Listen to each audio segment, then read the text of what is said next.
Hello, and a very warm welcome back to the French Culture Podcast by Paris Unlocked. It's great to have you with us. I'm your host, Courtney Traub. If you're tuning in for the first time today, today's episode on Edith Piaf is part of a longer debut season that will explore some of the great French icons of the 20th century, from Piaf to Henri Matisse, the performer and war hero Josephine Baker, and the Nobel Prize-winning writer Albert Camus. Before we dive into today's episode, one of two I'm devoting to a singer, songwriter, and actor who in many ways came to embody Frenchness for generations of English speakers, I'd like to ask you a small favor. Please follow the podcast and share this episode with anyone you think may enjoy it. And if you can, please help the French Culture Podcast thrive and grow by donating whatever you can. You can buy us a coffee via Ko-Fi by following the link in the show notes or on the podcast webpage. You can also become a donor subscriber at Substack, which will give you unlimited access to a large archive of Paris and France-related news stories, reviews, audio stories, essays, and travel tips, as well as personalized travel advice from me. Again, you can find the link to our Substack page in the show notes. Thanks so much for your support. It's so vital, especially in a time when AI is making it difficult for humans to make a living from humble creative ventures like this one. Now, without further ado, let's get to Edith Piaf, Part 1.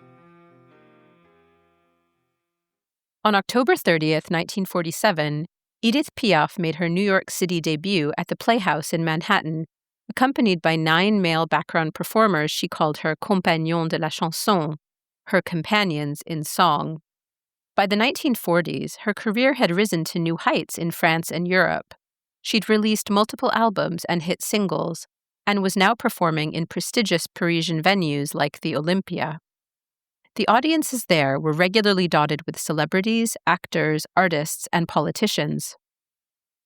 Edith had started out in very different circumstances. As a scruffy, 20-something working-class woman from the poverty-stricken Belleville neighborhood in Paris, she'd been hand-plucked from busking on the streets in the 1930s to perform in mostly seedy cabarets.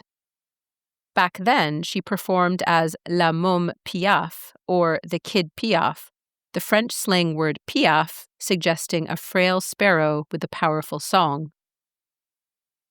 In the early years, she was mostly seen as a curiosity and was often tokenized as a charismatic emblem of working-class Parisians and their hard-knock lives.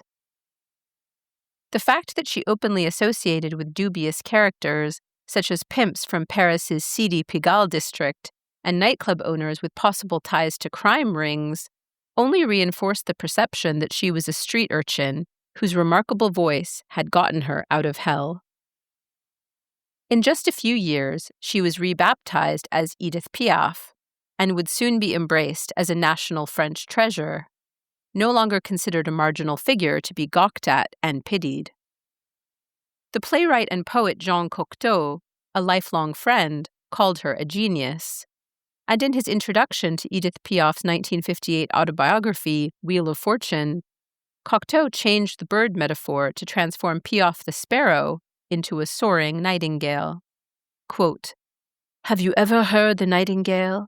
She strains, she hesitates, she grates, she chokes. Her voice rises and falls again, and then, suddenly, she sings. You are captured. Like the nightingale, Edith Piaf explores herself and her audience. Quickly she finds her voice. Piaf, like the invisible nightingale on her branch, becomes invisible. We are aware only of her eyes, her pale hands, that waxen forehead which reflects the light, and the voice." End quote. Cocteau's comparison may sound exaggerated, but in many ways it accurately captured the effect Piaf had on her audiences over decades of performances, and even through bouts of serious illness in her later years. More than a mere diva, Piaf was something of a force of nature. She had an uncanny ability to reach a wide public with her soaring, guttural voice, but also with her odd physical presence. She captivated audiences around the world with her repertoire of French working-class dance hall hits, love songs and portraits of marginalized women, from prostitutes to penniless unmarried mademoiselles, embarking on ill-fated affairs with military men. More than the content of her songs, it was something in Piaf's voice that unloosed wild emotion in people, seemingly against their will. The French singer and actor Yves Montand, who would co-star with Edith in a film that seemingly inspired Singin' in the Rain, more on that later, once confessed that the first time he heard Piaf sing, he was moved to tears. Quote, "I didn't want to cry, but I did because it was just fantastic. After that, I was a mess," he admitted. Piaf and Montand quickly embarked on a love affair, but like most of Piaf's countless romantic entanglements, theirs would be brief. Against the backdrop of all her recent success at home, Piaf's American debut was expected to be an easy triumph, even if most audience members in New York wouldn't be able to follow or understand the poetic, often complex French texts at the center of her songs. And yet her first show on American soil was apparently something of a flop, despite the fact that audience members included Hollywood stars like Greta Garbo, Lena Horne, Marlene Dietrich, and Gene Kelly, according to the Piaf biographer Carolyn Burke. While some of the reviews for that night were warm enough, Manhattan audiences were reportedly bemused, or even disappointed, by the figure of the tiny, frail woman in a simple black dress crooning songs of misery, heartbreak, and scandalous love affairs. According to a documentary called Sans amour on n'est rien du tout, that aired on the French-German channel Arte in 2003, quote, "The Americans were expecting a little woman from Paris with a hat and gloves, desirable. They decidedly don't take well to this woman in a little black dress, and they don't understand the words of the songs." After the show, Piaf told a reporter, "The Americans don't like me, they find me depressing." And she would be forgiven for believing that to be true, judging from the verdict laid down at the time by the well-known critic George John Nathan. According to Burke, he wrote that her voice, quote, "cultivates the pitch and tone of gulpy despair." In the same review, he went on to conclude, quote, "In a colder and more critical land, her appeal misses something." New York, it seemed, would be a tougher nut to crack than Paris had been. Part of it was historical timing. This was just a couple of years after the end of World War II, and audiences were hungry for cheerful, upbeat fare. So Edith's mostly dark repertoire wouldn't have necessarily been seen as appealing. The audience, in fact, seemed more enthusiastic about the fresh-faced young male background singers, whose campy vocals were a better fit for the post-war zeitgeist. Feeling humiliated by the tepid reception in America, Edith was apparently about to head back to Paris when a positive review in the Herald Tribune and a satirical Talk of the Town column in the New Yorker seemed to have changed the tide. The New Yorker piece, published on November 8, 1947, and written by A.J. Liebling, is wryly entitled, "Edith Piaf's 1,000 Delighted Ways to Bum You Out."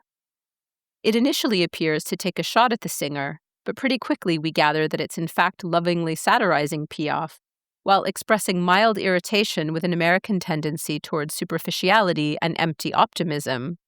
The piece begins like this.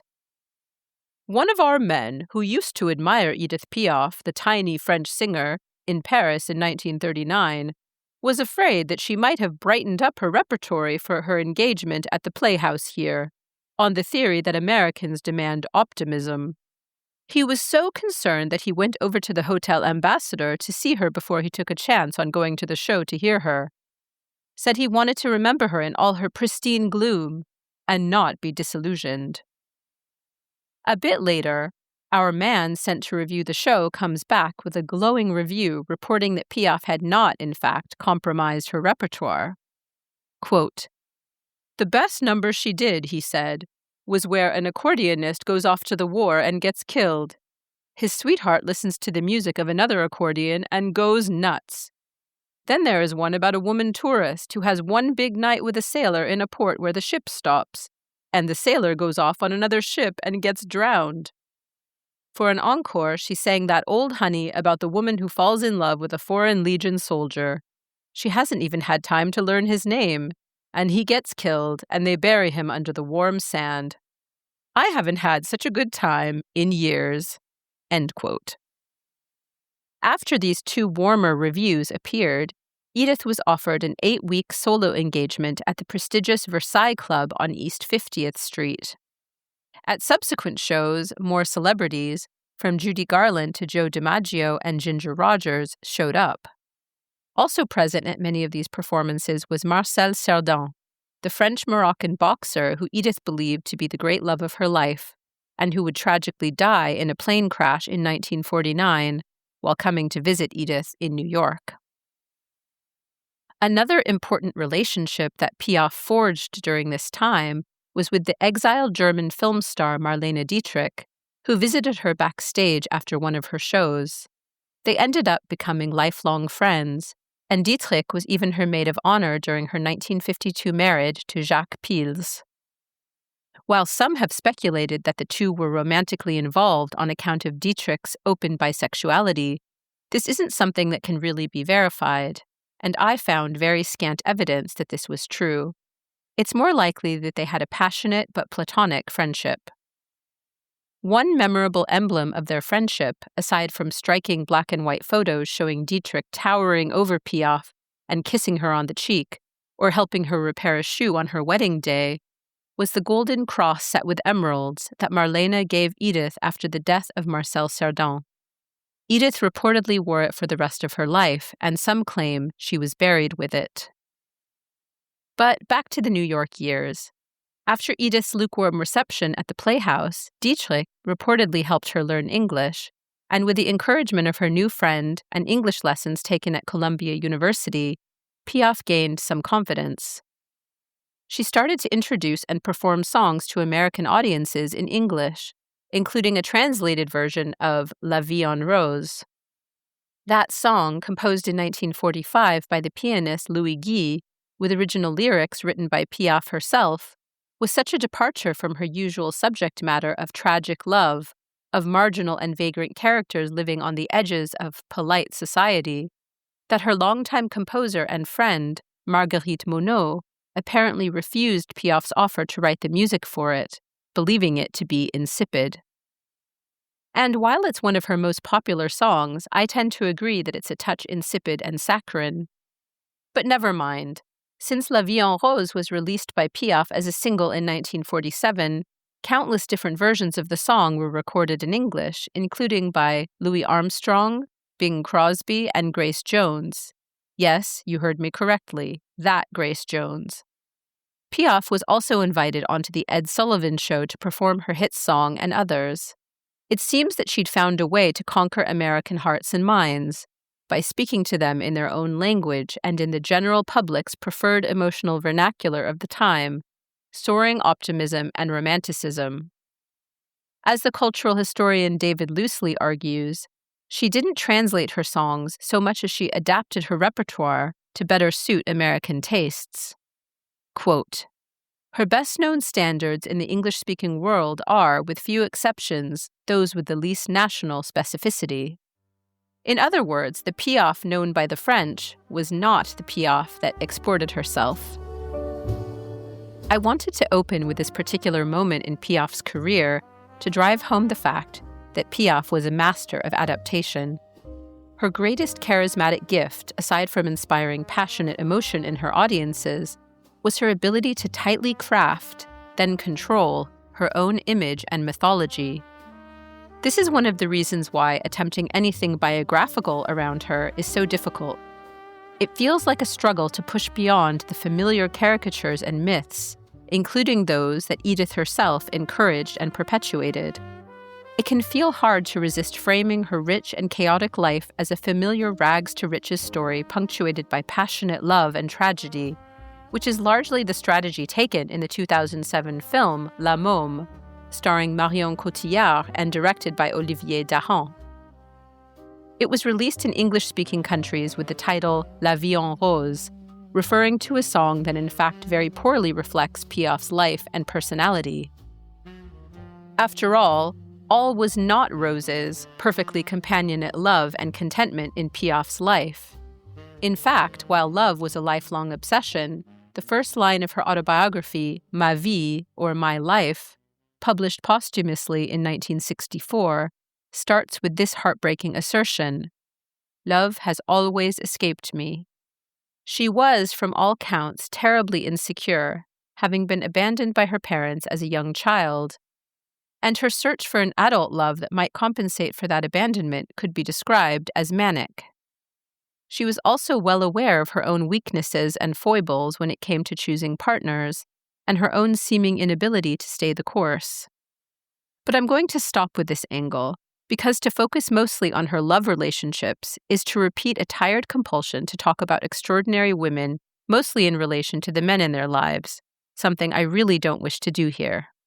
So one thing you won't get from these 2 episodes on Piaf is a laundry list of her lovers and romantic interests, which is how biographers have too often framed her life, even in relation to her music and the way it evolved over time. Instead, I'll try to offer some context and background for the working-class musical and social traditions that helped to make Piaf who she was. I also want to highlight how she managed to bring this distinctive Parisian working-class vernacular and culture to a global audience through her chansons réalistes, or realistic songs. In these 2 episodes, you'll also learn about some of her most important artistic collaborations, which led her to not only co-write some of her most memorable songs, but also to star in several noteworthy plays and films, form lasting friendships with great composers, poets, and performers, and mentor many young musicians over the years. Piaf was truly passionate about these friends and collaborators, whether they were platonic loves or also happened to be lovers. So while it's easy to frame her life around a doomed quest for romantic love, this really doesn't get at the fact that Edith's central and most enduring love was probably for her chosen family, and especially for the enduring friendships and collaborators who gave her the sense of continuity and stability she deeply needed. Ultimately, I want to try to address some of the holes at the heart of the Piaf myth, in order to, I hope, get at the immensely complex and fascinating woman that she was. So often painted as a tragic figure, she was a survivor. She was an acerbic wit with mad street smarts. She was an eternal vagabond with an instinct for survival and a conjoined, paradoxical instinct for self-destruction. I'd like to suggest that a better title for a Piaf biopic might have instead been plucked from her much lesser-known and far grittier song, Je m'en fous pas mal, which roughly translates to, I really don't give a damn. At the end of the day, Edith lived life on her own terms and often showed remarkable disdain for bourgeois codes of normalcy or good behavior. This je m'en foutisme, or devil-may-care attitude, gave her the self-direction and inner resolve to press forward through serious illness and injuries, heartbreak, drug addiction. It was almost certainly a big part of what made her great. Before we start delving into some of the key moments in Edith's early life in this first of 2 episodes, I do have one large caveat. Unfortunately, you won't be hearing any clips of Piaf songs due to incredibly restrictive copyright rules around music and fair use. This means that even playing a few seconds of a song would likely fall afoul of those rules. I am also not allowed to reproduce and read the French language lyrics from her songs. So to ensure you can make this a musical experience if you'd like to, I've created a Spotify playlist to accompany these episodes, with tracks listed in the order in which I mention them in the show. You can always press pause and go listen to some of the songs to get a sense of them, or do so before or after listening to the whole episode. You'll find a link to the playlist in the show notes.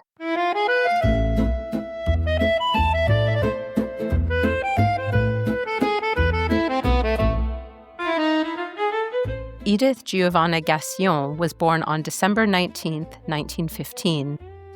She was named after the British nurse and World War I hero Edith Cavell, which explains why her first name is so curiously un-French. Baby Edith, or Edith when pronounced in French, came into the world in Belleville, a working-class area of Paris that had been an independent village before being annexed into the capital in 1860. By the late 19th century, Belleville was being transformed by waves of immigration from Europe, including Greeks, Armenians, Italians, and Jewish migrants from Poland. And in the early 20th century, when Piaf was born, it was a place of often dire poverty. Most people had no running water or even proper heating, and many families shared cramped, dilapidated tenements. Shanty towns were a common sight here, and many people stood in long lines at the soupe populaire, or soup kitchens, to enjoy what was perhaps their only hot meal of the day. But together with surrounding neighborhoods Ménilmontant and Bagnolet, Belleville was also the site of a rich French working-class culture, where residents spoke a local slang that was very different from the quote-unquote standard Parisian French of the more well-off districts. The area had a strong revolutionary spirit and was one of the places that saw the strongest revolts during the 19th century popular uprising known as the Paris Commune. This was a place where revolt was deeply woven into local identity, and progressive and left-wing ideas often brought people together. Music was another major force binding people together despite all their hardships. In addition to the small workshops and factories where residents made shoes, metal objects, furniture, leather goods, or candy, Belleville and Ménilmontant were dotted with cafes and dance halls, known as bals musettes in French, where residents went to dance, drink, and share the harsh realities of their everyday lives, through stories and narratives. In these bals musettes, local musicians and singers performed familiar repertoires of traditional French songs, especially from the Auvergne region, as well as songs and dance tunes from Italy or Spain. This was the scene in which the young Edith Gassion would first make a name for herself before catapulting out of East Paris to gain huge audiences in the west of the city, then around the world. The old myth has it that Edith was born under a lamppost or on a doorstop at number 72 Rue de Belleville, but records prove that she was in fact delivered at the Tenon Hospital between the Bagnolet and Gambetta metro stops in Paris. I once lived right around the corner, incidentally. Nevertheless, the city has completely embraced the myth. A plaque fitted at number 72 declares that Piaf was born in total poverty on the steps of the building, and states that she would go on to, quote, devastate the world with her voice. There is at least a grain of truth here because evidence shows her parents did at least briefly live there. Traces of Piaf can be found all around the area, which claims her as a kind of patron saint. She sang in nearby cabarets and cafes such as La Java and Aux Folies. Her grave is one of the most visited at Père Lachaise Cemetery, though she reportedly comes in fourth place there, with Jim Morrison's grave attracting the most pilgrimages. And near the Bagnolet metro station, a bronze statue depicting La Môme stands on the Square Edith Piaf, or Edith Piaf Square, created in 2003 by the sculptor Lisbeth Delisle to commemorate the 40th anniversary of Piaf's death. Standing nearby a bar also named after the singer, the statue has often been critiqued for being ungainly or even ugly, while others have said it uncannily captures Piaf's physicality and spirit. In short, it's hard to visit this stretch of Paris without stumbling on some landmark or mural commemorating her. And as we'll learn later, there's a good reason for this. Piaf would help take Belleville's folk musical traditions, its working-class French perspectives and vernacular, and its local stories to a much wider audience. Edith's mother, a street performer, singer, and tightrope artist who had rebaptized herself as Line Marsa, was born Annetta Maillard. She was Franco-Italian, born in Italy to French circus performer parents, and one of her great-grandfathers on her mother's side was an Algerian Berber acrobat. Edith's father, Louis Gassion, also came from a family of circus performers and worked as an acrobat and contortionist. Standing barely 5 feet tall, Louis's small stature would be inherited by his daughter, who would grow to only 4'9" or 4'10" and weighed something like 80 pounds.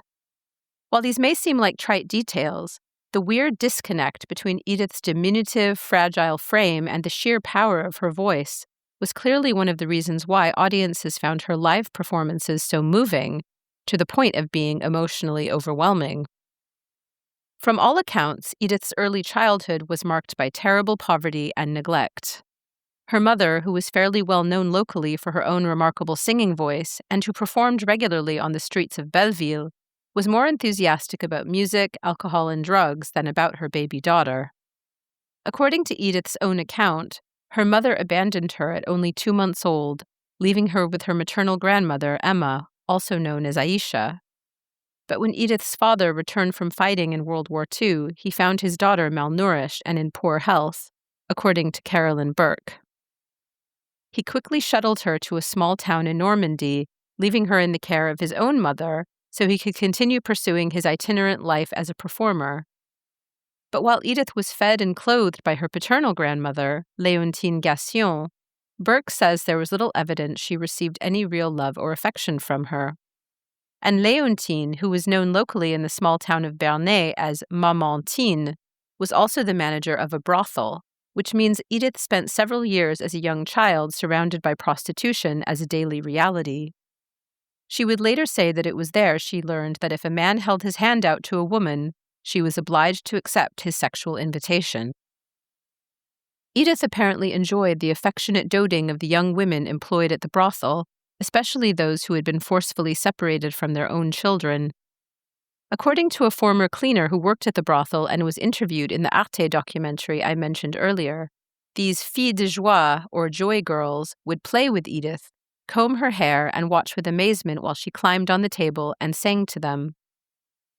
These women may have been especially protective of her because she had serious problems with her vision during this period, a condition Edith would later label as blindness, but that was in reality an acute infection called keratitis. Antibiotics weren't readily available at the time, so she suffered from severe visual impairment for at least many months. This spell of semi-blindness remains at the center of one of Edith's greatest self-perpetuated personal myths, the miraculous restoration of her sight by Saint Teresa. When doctors removed bandages from her eyes and Edith found she could see again, she was told by her grandmother Léontine that Saint Teresa had performed a miracle for her. This was the basis for Edith's lifelong faith, and she would often say that the happiest day of her life was the day she regained her sight. Never mind the fact that Mamantine had most likely visited Lisieux to pray to the saint after the bandages had been removed. Edith preferred to remember otherwise and think of herself as the recipient of divine intervention. The fact that the miracle is said to have occurred on St. Louis Day, the namesake of Edith's beloved father, seems to offer additional proof that hers was no ordinary recovery. Edith frequently exaggerated her loss of sight in interviews later in life, claiming, according to Piaf biographer Robert Belleret, that she had been fully blind for 4 years. Sure, Belleret sniffed in an interview with TV5 Monde. In reality, she had problems with her sight for a few weeks or a few months at most. She was not blind for 4 years. But Belleret also notes that these fabrications were not likely conscious on Piaf's part. Quote, "Others invented for her, and she didn't contradict them." Not long after Edith regained her sight, somewhere between the ages of 7 or 8, Louis came to retrieve his daughter from her grandmother, perhaps because Edith was now old and perceptive enough to understand what was going on at the brothel. He brought her to Belgium, where he had been hired to perform in a touring circus, and she was responsible for keeping her father's trailer in good order. The Belgian circus life was quite formative for Edith. It was there that she began singing in public on a regular basis, after her father discovered her voice was an effective draw card for audiences. Edith would recall numerous times that she performed the only song she knew at that age, La Marseillaise, the French national anthem. But according to a contradictory interview she would give many years later, she had in fact sung L'Internationale, a communist and socialist anthem on the first evening her father had asked her to sing for an audience. Once again, Edith was adept at cultivating her own mythology, and in this case, casting herself as a natural French patriot was preferable to being associated with far-left politics, especially after World War II. While Louis was often neglectful and even at times abusive, Edith adored her father and believed he loved her too. She once tenderly recalled how during their travels together on the circus circuit, Louis had bought her a doll she had seen in a window, spending a whole day's expenses on it. Nevertheless, Edith rebelled against her father's tendency to collect female companions and wives, running away back to her grandmother's house in Normandy when she was only 10, after her father had left her with yet another new wife. If there was anything she had taken away from her early years living among circus performers and brothel workers, it was street smarts and a lifelong restlessness. As Burke notes in her biography, Piaf would always be a traveler, turning her many homes into caravans of sorts. It's hard to really pinpoint how or why the young Edith developed her musical abilities. Was it pure instinct and genetics, her environment, or a fortuitous combination of all of these? I'd bet on the latter. She surely had some kind of inborn talent given her formal lack of training. But by the mid-1920s, the pre-adolescent Edith had spent months or years surrounded by circus people and performers, and even seems to have briefly met her estranged mother a couple of times. Line Marsa was developing what seemed like a reasonably promising career as a cabaret singer in the working-class Bal Musette of Paris. She had an agent and even once sang at the Olympia Theatre, where her daughter would one day perform to wide acclaim. While Edith's mother remained a more or less absent figure and never achieved fame in her own right, the daughter may well have been keenly aware of her mother's ambitions as a performer, or even seen her sing songs in one of the Belleville music halls where chansons réalistes were performed. These were songs mostly sung in the minor key, and chiefly by women, who sang of lost love, abuse, misery, and social shame.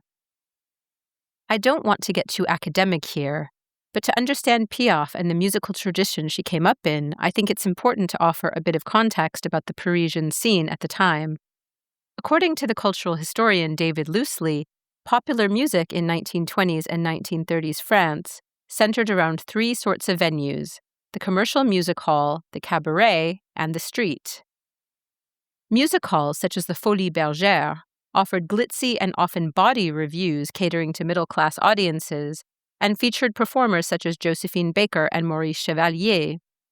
In particular, African-American musical and cultural traditions were wildly popular in these sorts of venues, with imports from the U.S. including jazz and dances like the Charleston and the Black Bottom. We'll learn more about all that in Episode 4 in our look at the performer and war hero Josephine Baker. Then you had the cabaret, a more intimate venue where confessional and narrative songs were often performed solo, whether a cappella or accompanied. And then there was the street, where stories perhaps spread and mutated the most effectively, thanks to buskers offering their own versions of traditional and popular songs. In Belleville, street buskers like Piaf's mother often increased their perceived legitimacy by singing in the area's cabarets. They also often sold sheet music of their songs, called petit format, which allowed audiences to in turn learn the songs themselves, since records weren't yet widely available. Well before the era of social media that we know today, we can sort of think of street music as being the viral content of 1920s and 1930s working-class Paris. So Piaf would have bathed in this sort of viral culture, absorbing the songs of the street just as we absorb memes or reels. Burke notes that by the time she was around 15 years old, she was hanging around Belleville cafés, such as the now defunct Vieilleuse, listening to chansons réalistes stars such as Berthe Silva and Freyel performing, and soaking in their repertoires. She had the raw talent to take these songs on as her own and infuse them with her own odd charisma. To give you a small sense of these existing musical traditions, let's listen to a brief clip of a song from the performer Freyel that mercifully is now in the public domain and out of copyright. It's from a song called Si tu n'étais pas là, If You Weren't There. It was composed by Gaston Claret and Pierre Bayle, and popularized by Freyel, a singer and actress who recorded it sometime around 1933.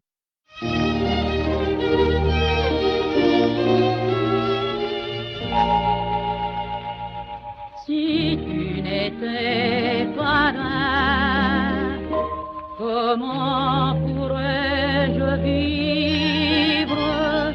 Je ne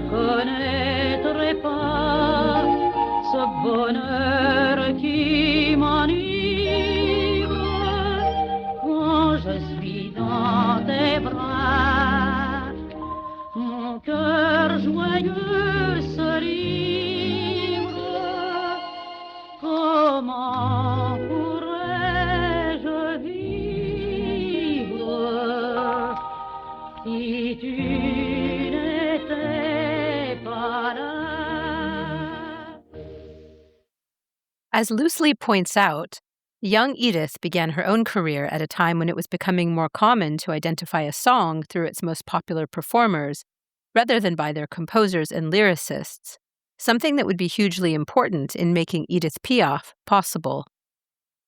The teenage Edith was already known locally for having an exceptional voice and started regularly singing in the streets around this time, even briefly performing in a trio with a banjo player and a background singer. At 16, she demanded emancipation from her father, and he acquiesced on the condition that she could pay for her own keep. Louis kept tabs on his daughter through a fellow acrobat named Camille Ribon. It was through Ribon that Edith met Simon Berthaud, who she'd refer to throughout her life as Momone. The two immediately struck up a friendship and informal business partnership, with Momone taking money from street audiences as Edith sang. This allowed Edith to give the impression that she wasn't concerned with anything beyond the pure joy of performing. Momone was a couple of years younger and passionately clung to Edith from the beginning.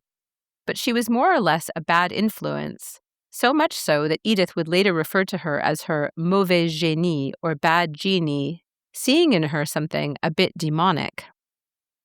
It's true that the nature of the relationship was rather parasitic, and from what can be gathered by numerous testimonials, including from Edith and Momone herself, Edith mostly played the host. Momone, who repeatedly claimed to be Edith's half-sister, was always sure to remain nearby during high points in Edith's career, piggybacking on her financial success and trying to gain fame in her own right through their association.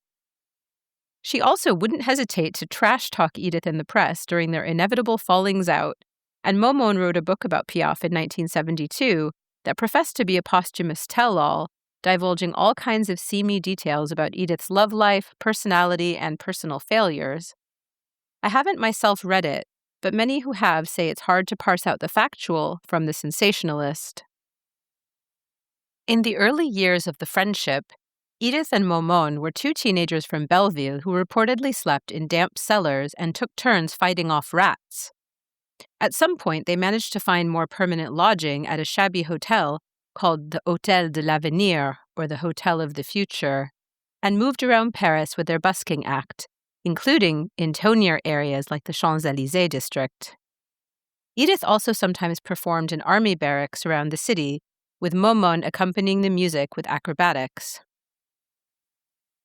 At some point, Edith met and swiftly fell in love with a man named Louis Dupont. Incidentally, there would be many Louis in her early life, and he moved in with the two young women at the Hôtel de l'Avenir. They eventually rented a small furnished studio, and before long, Edith was pregnant. At only 17 years old, she gave birth to a daughter in February 1933, naming her Marcel. From many accounts, Edith genuinely loved her baby daughter, nicknaming her Cécile, breastfeeding her and carting her all around Paris as she pursued her busking acts.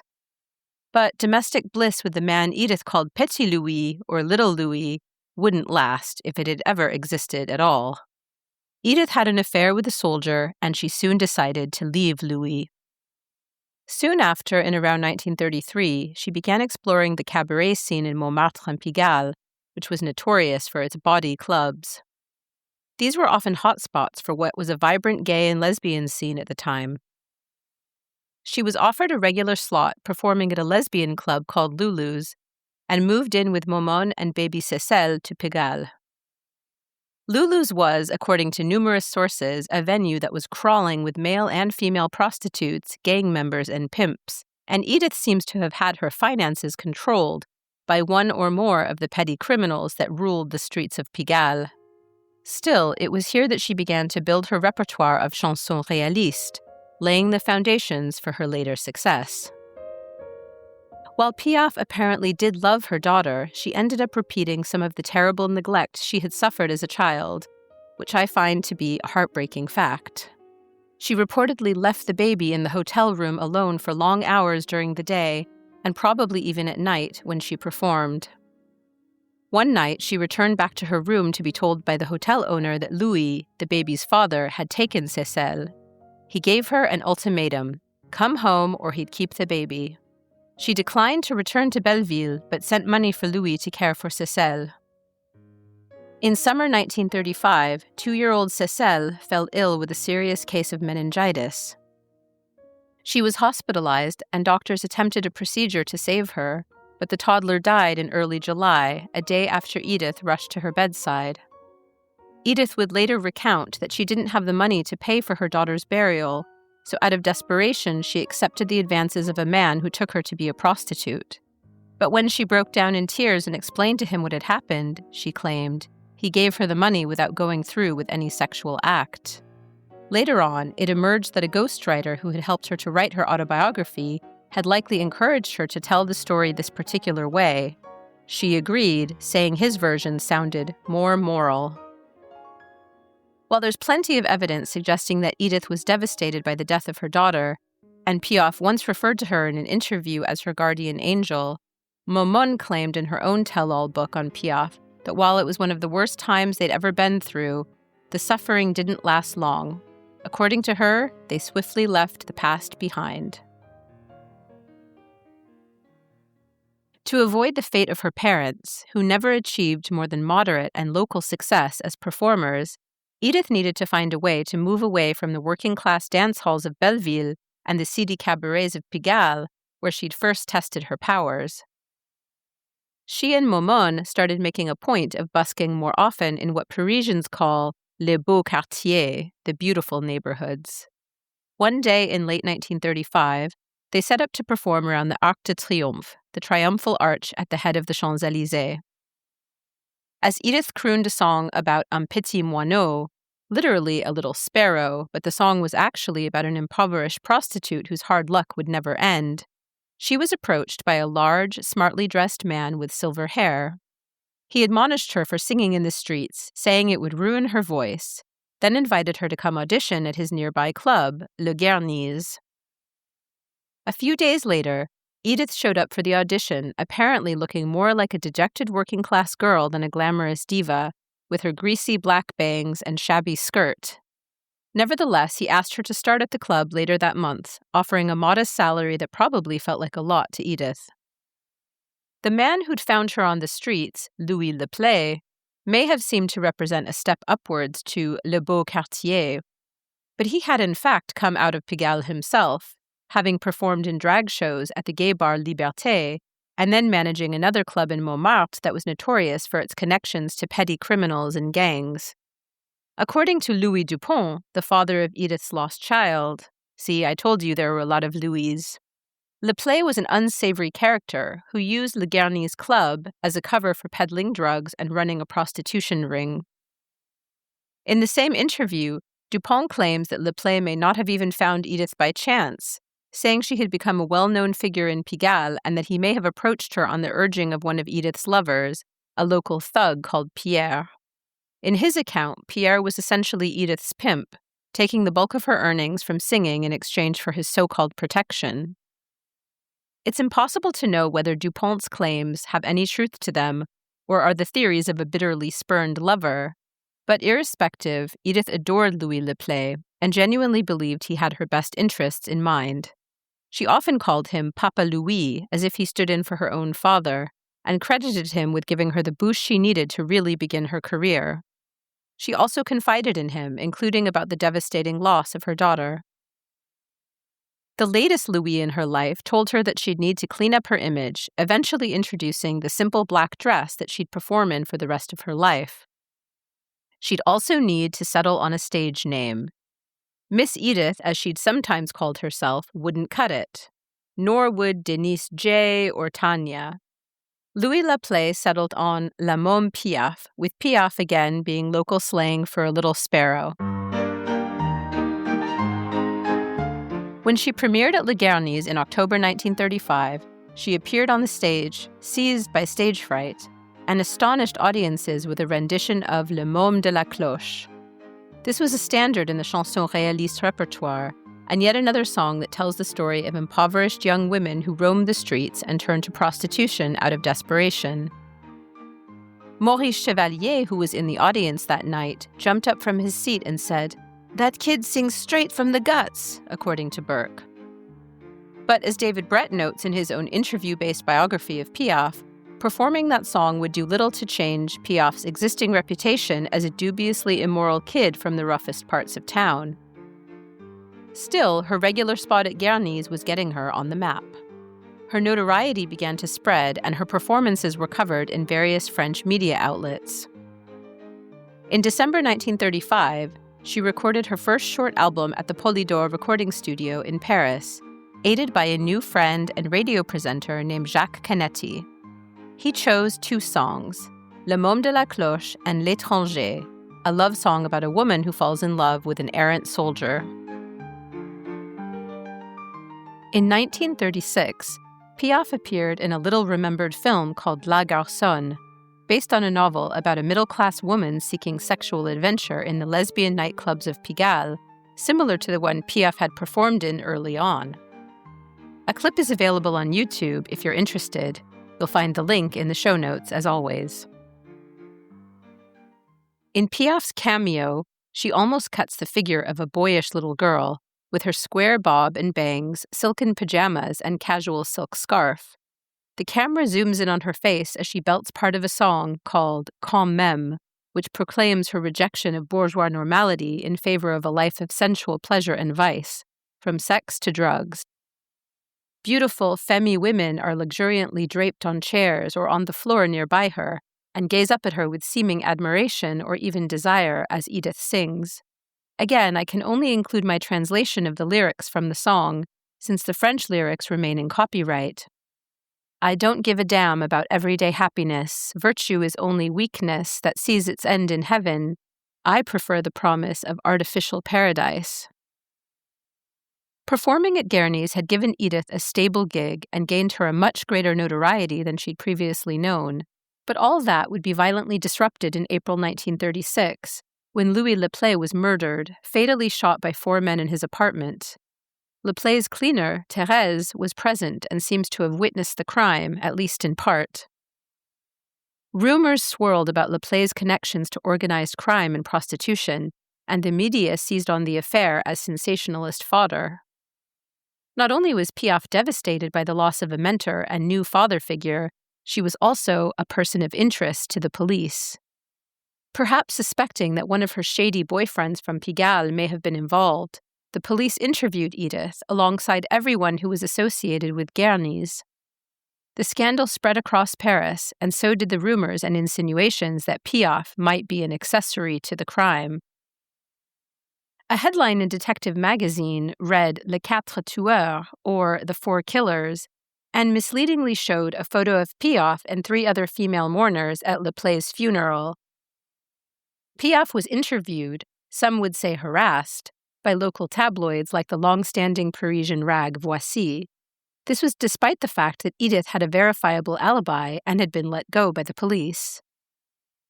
Edith was left bereft by the death of Papa Louis, even weeping on camera about his loss to journalists who filmed her during interviews.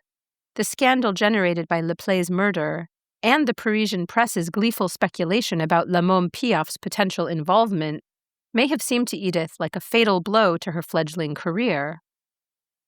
But if no press is bad press, as the cliché insists, the tawdry stories about Edith and her likely connections to the crime, she likely did know the murderers even though she had nothing to do with the act itself, may have been enough to further cement her face and reputation as a promising new diva in the public imagination. And in the Paris of the 1930s, women, and especially working-class women, weren't necessarily held to the standards of bourgeois morality that middle and upper-class women were.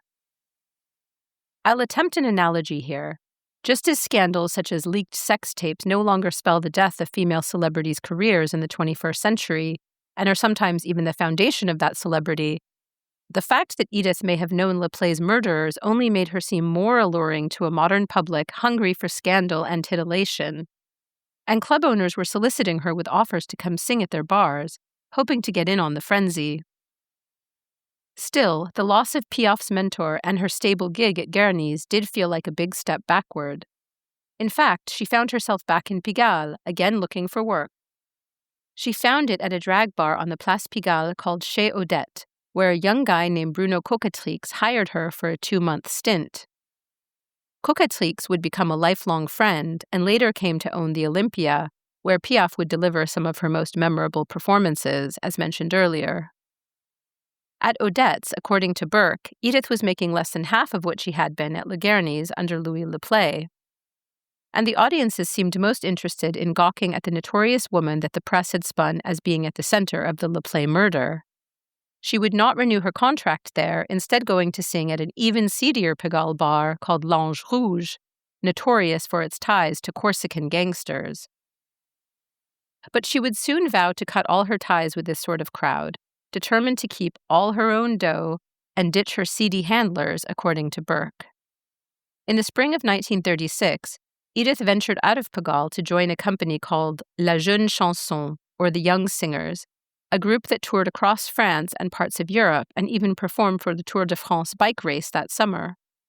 And thanks to the encouragement of her friend Jacques Canetti and his connections at Polydor, she recorded 4 more tracks that year, accompanied by a full orchestra. This period, however uncertain it may have felt, was extremely important in terms of the friendships and collaborations that Edith was consolidating at the time. In addition to her friendship with Canetti and a man named Jacques Bourgeat, who introduced her to literature and poetry, Piaf met one of her most important early lyricists and mentors, Raymond Asso. Asso, who in certain photos looks uncannily like the actor Adrien Brody, had impressed Piaf by writing the lyrics for songs such as Mon Légionnaire. This is a song that's now associated firmly with Piaf's own version of it, but the song had initially been recorded by a singer named Marie Dubas. It was composed by Marguerite Monod, who would soon become a lifelong friend to Edith and wrote the music for many of her most beloved songs over the course of her career, including L'Hymne à l'amour and Milord. Piaf would later call Monod her best friend and La femme de ma vie, the woman of her life. Of all the women she'd meet, Piaf said, it was Monod she admired most deeply. After crossing paths at a music publisher's, Edith made it clear to Asso that she was eager to work with him. After some time, a friendship and tumultuous romance developed. Asso agreed to write some new songs for Edith on the condition that she'd ditch her bad habits and seedy lifestyle, including her friendship with Momone, who he, like many others, thought was a devilish presence in Piaf's life. It took a breakdown in early 1937 for Edith to call Asso and say she'd take his deal. Piaf would later write of that night, "I was saved." From Piaf's own recollection, one echoed by Asso himself in his own memoirs, he helped mold her both musically and physically, turning her firmly away from her image as a curiously charismatic street urchin and urging her to correct, quote-unquote, her working-class diction, her manner of dressing, her table manners, and her tendency to fritter away her talent on drinking and partying. If this doesn't sound much better to our contemporary ears than being controlled by a handler or a pimp, Piaf insists that it was a net positive relationship. In her memoirs, she said this of the tall man with a large nose, whom she called Cyrano, after Cyrano de Bergerac. Quote, Raymond taught me how to become a human being again, though it took him 3 years to disintoxicate me of Pigalle and my miserable, corrupted childhood. Edith also considered Asso, along Bourgeat, to be one of her professors, one of the men who taught her the ways of the world beyond Belleville and Pigalle, who introduced her to literature and poetry, to the classics, to an expanded understanding of the world. While the picture of their romance and musical collaboration is tarnished by reports that their relationship was often marked by physical violence, it's hard to deny that Asso was a critical figure in professionalizing Edith, pushing her to commit more seriously to her métier, the French concept of professional dedication and expertise. He would also pen the words to some of her most haunting and enduring early songs, from Elle fréquentait la rue Pigalle to Je n'en connais pas la fin and C'est lui que mon cœur a choisi. With their poetic yet still accessible lyrics, both songs written by Asso elevated the themes of desperate love, prostitution, errancy, and loneliness that were already at the center of la chanson réaliste tradition, so that they almost hint at something like transcendence, of rising above the ugliness, if only for a fleeting moment. An example comes from the opening lines of Elle fréquentait, which tells the story of a prostitute on the Rue Pigalle and is, on a personal note, one of my favorite Piaf songs. Here's my translation of the opening stanza. She frequented the Rue Pigalle. She smelled like vice at a bargain price. She was black all over with sin, with a pale and poor face. Yet deep in her eyes there was something close to miraculous that seemed to put a little blue sky in Pigalle's own sooty air. In March 1937, in part thanks to Asso's connections, Edith snagged a spot performing at the now-defunct ABC Music Hall in Paris's Grand Boulevard district, her most prestigious gig to date. Clearly, she was starting to move beyond her status as a chanteuse réaliste from the rough quarters of Paris. She was reaching much larger audiences and gaining a reputation as one of the ingénues of the Parisian music hall. On opening night at the ABC, which seated 1,200 people and had gained a reputation as a star maker, Edith appeared on stage in a simple black dress with a white lace collar, her hair now neatly styled. She performed several songs to close the first part of the night's program, including Le Môme de la Cloche and a new song with lyrics by Asso, C'est toi le plus fort, or It's you who's the strongest, a tune that seems to reflect Asso's macho fantasy of a completely subservient woman. The audience was so captivated by the small woman in black that they loudly demanded encores, even though she hadn't been billed as a headlining act, and wouldn't stop until she met their request that she sing Mon Légionnaire. Apparently, she met her audience with silence, nervously biting her lip and refraining from smiling. The praise and acclaim was something she'd have to get used to. But the ABC performance seems to have been a real turning point in Piaf's career, and the reviews were more than laudatory. Writing in local newspaper Paris Soir, one critic wrote, "The frail street flower no longer wilts on the Parisian stage. Having gained in strength and knowledgeability, she has become a very great success." Other similar reviews underlined that she was the rising star of the moment in the view of the press, and audiences were lining up to see her perform. Later that year, she recorded 3 of the songs she'd performed at the ABC in March, all written by Asso, in addition to a new song, Paris Méditerranée, which told the story of a woman who falls in love with a man on a train, only to see him handcuffed by police and taken away from her. Was he an assassin? She'd never know. In the autumn of 1937, Edith returned for a repeat performance at the ABC, and for the first time, she was introduced as her new stage persona. "La môme is dead," the presenter bellowed. "What you're about to hear is Edith Piaf." The audience's response was again rapturous, and more enthusiastic press reviews poured in. As La Môme Piaf, she had a decidedly limited appeal in the eyes of music hall owners and music publishers. But reimagined as Edith Piaf, the sky was the limit. She had the potential to capture much larger audiences. And while Edith herself seemed mostly indifferent to or blissfully unaware of Europe's steady march towards fascism and the deadliest war in its history, her sober yet elegant appearance and tragic themes may have deeply resonated with a French public that sensed, deep down, that something awful was about to befall them. Edith also fed a public hunger for patriotism and military themes by performing songs like Mon Légionnaire and La Fagnon de la Légion. And according to Burke, she was even invited to sing at a Parisian rally held in 1937 to protest the ascent of Spain's fascist leader, Franco. Piaf continued her success streak that same year, including during a 2-month stint at the Lune Rousse Cabaret, and she also snagged a headlining spot performing at the Bobino in Montparnasse, a venue that was considered quite prestigious at the time. By 1938, Piaf's relationship with the man she called Cyrano was fraying, both professionally and romantically. According to several accounts, Edith felt hemmed in by Asso, who seemed to bear all the red flags of a controlling and even violent partner. He even controlled her finances. According to an interview-based biography from David Brett, Piaf had a brief affair with another man, fell pregnant, and in November 1939, she gave birth to a stillborn son. If this were true, and I was unable to find any other sources backing it up, it would mark a second tragic loss of a child for Edith, only a few years after the death of her daughter Marcelle.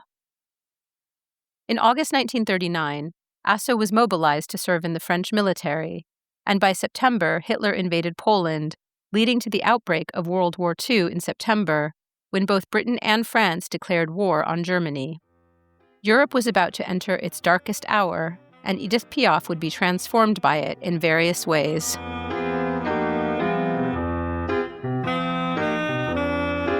This seems like a good place to end for today, since we'll be opening our second episode on Piaf with France entering World War II and the Nazi occupation of Paris.